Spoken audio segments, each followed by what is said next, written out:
one thing I've been wanting to talk about, was countermeasures for stalkers, anti-abduction tactics, and understanding kidnapping in general, or attacks on women or children, that sort of thing. One of the recent bodyguard courses that I taught, we had to look at counter-terrorism tactics, and different techniques and strategies and all this sort of thing. That basically begins with abduction, kidnapping, and stalkers. So basically, if we have a high-profile client, we have to be able to protect them, whether it be inside or out, outdoors or inside their residence or in the business or whatever. So we have to make them aware of, stalkers, what they are and what their objectives or motivations are. So that's one thing I'm going to share with you as a professional, is tell you how this works in a nutshell, so you don't have to sit there and get too technical about it. Okay, so what are some things that, what are some of the motivations that kidnappers or, stalkers or even terrorists have? What are some of their motivations? We look at political influences, so they might target a politician's or even just any other rich guy, for lack of a better word, or their children, their family, you know what I mean, to basically get them in a really tight position and control them. If they can get information out of anybody in the company or relevant to that person that they're targeting, they will. So it doesn't always just start with the target locked on the actual target, if you know what I mean. The site's locked on the target.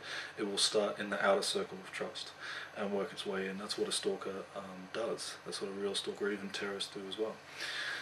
So one thing you have to understand is the importance of protecting your own privacy, and it's your right to do that. No one needs to know what you do, where you live, anything about you, any of your personal hobbies or any of that sort of thing. The most dangerous thing I see these days for women and children alike, but it's good that I haven't seen many kids on YouTube, although I still think there's too many, and Facebook. Facebook, I was really against when it first came out. I'm doing it now because it's so much easier to keep in touch with people, but you really need to appreciate the fact that people should be kept on a need-to-know basis. They just don't need to know your entire fucking life story, It kind of sucks in a way, because they can see who's friends with you and what you've commented on someone's page and that sort of thing. And I always see myself removing this and this, and even myself, I'm very careful of what I put on YouTube. People in general just don't know where I live. I've had maybe one friend come to my house that I've known and trusted for a long time. That's it. No one needs to know where I live. I've got my family here, and they don't need to know where I sleep at night. So fuck, I'm sorry if my mates think that they need to come around here to justify their position in my circle of friendship, and fuck it, they're not needed. Anyways, just some general basics in understanding these sort of things is what I wanted to go over. So yeah, basically you don't need to tell anybody that your personal information in general. So we look at things like just putting general security caps on Facebook and YouTube, and not disclosing too much personal information. That goes for businesses as well. Okay, so what we usually look at with protecting a client, with any abduction tactics, is looking at securing their firm or their corporation or their company, and going through their staff and looking at their backgrounds, their history, who they're friends with, checking their Facebook, checking their YouTube, their MySpace, those sort of things, and seeing, just doing a sort of a risk assessment on those guys. For yourself, you can do that with your neighbours, you can do that with your friends, you can do that with people you work with, just in general, just being aware of that, and it's very important. I go into this in more detail, but I haven't got much time, so I'm just going to go over it lightly and maybe elaborate on that later. Now, other things you want to do is be aware of who's watching you. I never take the same train to or from work at the same time. I'll even take different lines. I'll never walk the same way home. I never drink at the same spot. If I go to drink, I don't really drink much at all. I'm always really busy, but just to let you know, I never go for coffee at the same spot, or never go for an alcoholic drink at the same spot. As I said, never walk the same way home. If I'm going to pick up my little one from school or anything, I never go at the same time, never take the same route, because anyone who's trying to keep tabs on you will be doing it step by step, trying to find out little pieces of information to put the puzzle together. And what they do is, when that puzzle's put together, is they will see where the weak point is, okay, and figure out the easiest way to basically get at you when you're alone, when you're vulnerable, all that sort of thing. Now, you want to be looking out for some things like, you know, just suspicious people hanging around, suspicious phone calls, suspicious vehicles going past, or catching a glance with the exact same person in the same place, who might be familiar but you don't know. You know, you might have sensed them around you, and that's happened to me before too, as a bouncer, as a bodyguard, getting calls, getting death threats, being followed, having my phone tapped. And there's ways of checking for bugs and all that sort of thing. I'll probably do another video on that later, or you can check out the Raw Security channel, and Raw Security training, and I'm going to put up different videos from my seminars about how to find bugs and how to look for people who are, or look for signs of that you're being tapped or bugged, basically. So I'll go into that later. But yeah, basically, you know, not letting people follow you, whether it be physically or just on the internet, or any way. Basically, no one needs to know where you're at or what you're doing.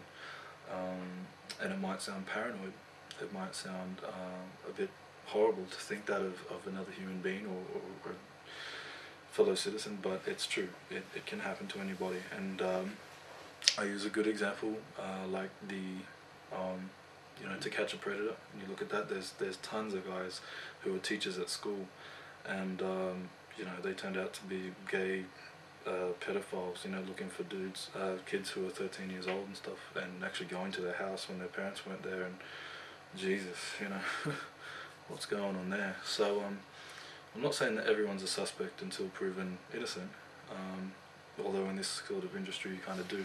I just want to make you aware of some basic things that are just so important to your own general safety, okay? So if you have any questions, let me know. I definitely appreciate and recognize the fact that many of these concepts need to be elaborated on, but in general, I just want to let you know some basics like that. And I'm going to talk about anti-abduction tactics and techniques for women and children, also about just being able to identify people, cars, places, that sort of thing, because at the end of the day, learning self-defense and martial arts and everything doesn't really make you bulletproof. If someone is dead set keen on taking you away, they'll run up and grab you and just take you, put you in a car, boom, gone. So we look at that time frame, that matter of a few seconds of expanding your awareness within that time frame, and being able to identify people, or where you are, or where you're going, or even just down to voices, the car, what's in your surrounding, if a name was mentioned, all that sort of thing. So that, you know, in general, abductions are usually resolved in a good or bad way. They can be resolved with money or negotiations, or in the worst case scenario, the body could be dumped, or, you know, you could never be found. Like that little boy Daniel from the Sunshine Coast in Australia was abducted like 7 or 8 years ago, is never ever found. So you know, you should do your own studies on that sort of thing also. But if, you know, it's negotiated and you or whoever was abducted was let go, what you really want to do is put a stop to this sort of thing and be able to help authorities with identification and investigations. So that's a really big thing we're going to look at too. Okay, so I might start separating these videos down and putting up more tactics and strategies just to help you guys out. But in general, I just want to raise community awareness and form a bit of appreciation for this as far as self-protection goes. Okay, so thank you, and stay safe. Any questions, let me know. Cheers.